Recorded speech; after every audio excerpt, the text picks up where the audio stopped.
Eddie was a superstar. Like Eddie, He and still the thing is. about and the thing about Eddie is, if you look at his history, he didn't have this like long, slow buildup. Like Kevin Hart, it took a while for Kevin Hart to become Kevin Hart. I was there when Kevin wasn't funny. I was like, Kevin, what is that? We did his first TV show. I was on his first TV show. Brian Grazer, who's the biggest producer in Hollywood, one of the biggest, we did a movie called Blue Crush. He said, Faizon, you need a TV show. I said, okay. I like the way you thinking. He said this in Hawaii.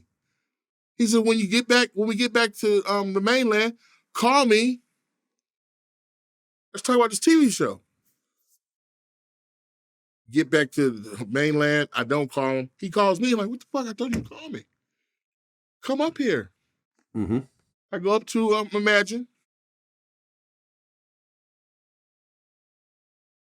Keenan and who's in it's Keenan and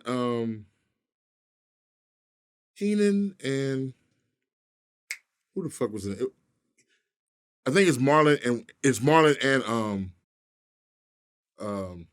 they're in there in the waiting room. I walk in, Faizon. I go straight. Oh shit! Okay. I go in there, going to Mr. Nevin's office. David Nevins was the TV producer at the time. Hey, he meet. Oh yeah, blah blah blah blah blah. Here's this little black guy sitting there. Little black guy. He goes, you want some water? You want some chips? I said, oh yeah, can I get a Coke? He goes, get me a Coke. And he sits down. I'm like, what the fuck are you doing? I guess it's his assistant. Nevins comes back in. Brian Grazer, oh, you met Kevin. So, who the fuck is Kevin? This is the show. They pitched me the show, and my dick just goes limp. I thought this was going to be my motherfucking show. What the fuck is this? We're relatives? I was like, Brian says, trust me. Trust me. When Brian Grazer says, trust me, you're like, okay, I got to trust this motherfucker. Yeah. We do the show. I fall in love with Kevin. I fall in love with him because I'm like, this. Was Trey Songz jealous of this love affair? Trey Songz was actually there. Okay, he was there. All right, got it. I came in my dressing room. He's laying down. I'm like, hey, why are you laying in my, what the fuck? No, him and Kevin Hart are actually friends. Okay. So I fall in love with Kevin because I'm like, he's such a diplomatical guy.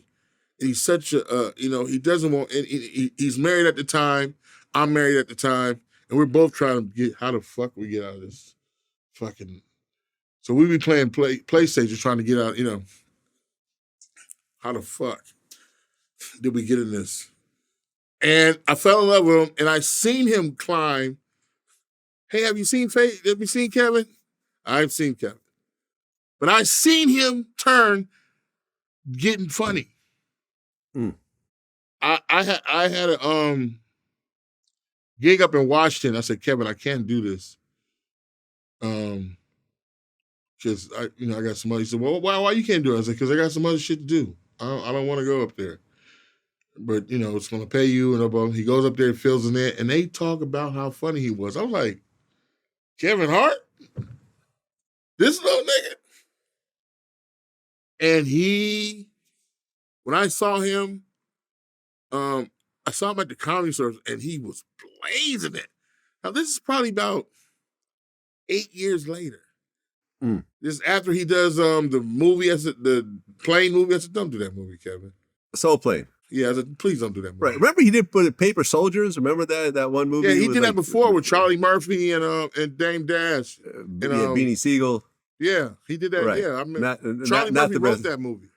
Yeah, not the best movie. Huh? Not the best movie. At that time, you had to get on where you could. Right, I got it. So, he did that, but for some way, Paper Soldiers brought him to Hollywood, and he got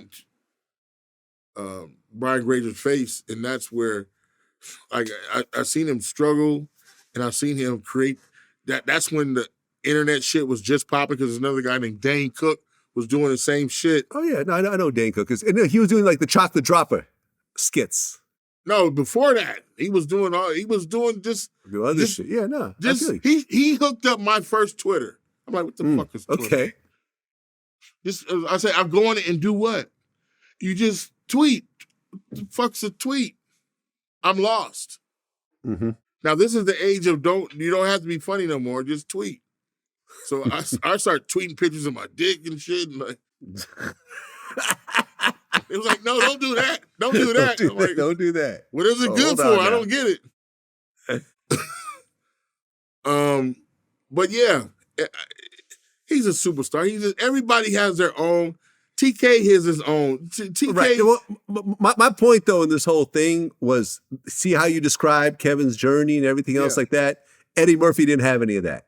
Eddie Murphy did like a couple of stand-ups. He did. No. Listen. Eddie Murphy, if you look at his history, he just started doing stand-up a couple of times, and then he got a call to try out for Saturday Night Live, and he got it at like 18.